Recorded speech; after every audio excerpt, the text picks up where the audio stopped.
Dieu seul a une pleine compréhension de la nature de la croix. Nous sommes si lents à comprendre et si rapides à oublier qu'il a pourvu aussi à cela en nous aidant à voir et à saisir ce qui est bien au-delà de notre compréhension si limitée. Le repas du Seigneur a été institué pour démontrer l'éternelle permanence du sacrifice de l'agneau. Et nous sommes invités à faire usage de ce moyen de grâce. Car toutes les fois que vous mangez ce pain et que vous buvez cette coupe, vous annoncez la mort du Seigneur jusqu'à ce qu'il vienne. 1 Corinthiens 11, 26. En instituant ce repas, le Seigneur voulait encourager tous ses rachetés à se souvenir continuellement de sa mort. Il connaissait les pièges et les tentations qui seraient sur notre chemin. Il savait combien vite la croix perdrait de sa fraîcheur dans nos vies. Il a donc pourvu, par ce moyen, à rafraîchir notre mémoire.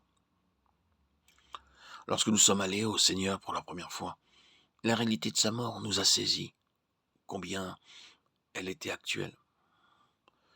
Mais nous sommes peu à peu devenus insouciants dans notre vie avec le Seigneur, et par conséquent la vision a diminué. Nous nous sommes habitués à entendre parler de la croix, et cette familiarité en a amoindri la portée dans nos vies et nos pensées. Si nous réalisons son éternelle permanence, la défaite fera place à la victoire dans notre vie. Oui, de quelle révélation ne sera-t-elle pas suivie? Quelle inspiration et quelle intimité dans la communion avec le Seigneur. Dans sa lettre aux Galates, Paul leur reproche d'avoir perdu de vue la croix. Ô Galates, dépourvus de sens, qui vous a fasciné pour que vous n'obéissiez plus à la vérité, vous, aux yeux de qui Jésus-Christ a été peint comme crucifié.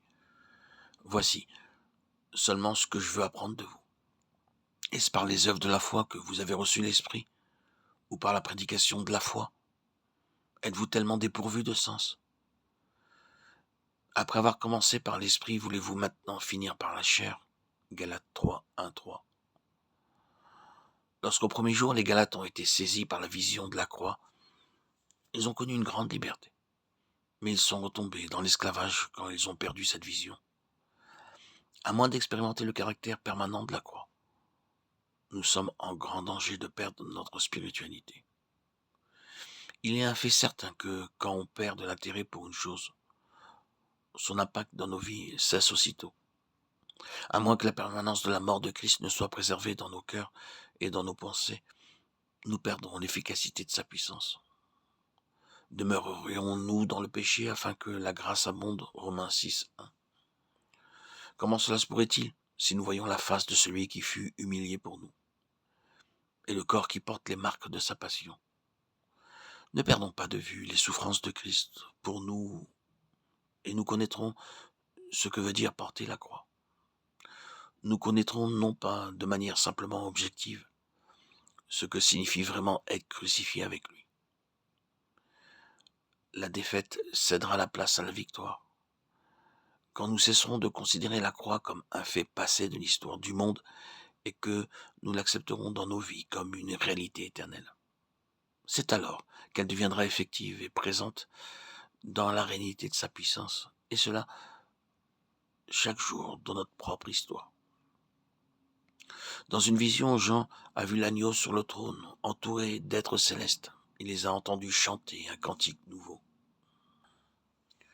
Il disait d'une voix forte, l'agneau qui a été immolé est digne de recevoir la puissance, la richesse, la sagesse, la force, l'honneur, la gloire et la louange. Apocalypse 5, 12. Lorsque nous irons auprès du Seigneur, nous aussi nous chanterons ce cantique nouveau, célébrant l'agneau immolé. Mais expérimentons déjà son éternelle fraîcheur durant notre court séjour ici-bas, en nous soumettant chaque jour de manière toute nouvelle à son impact. Que le Seigneur ouvre nos yeux afin de pouvoir discerner le mystère de la croix et dire avec l'apôtre, loin de moi la pensée de me glorifier d'autre chose que de la croix de notre Seigneur Jésus-Christ. Galates 6, 14.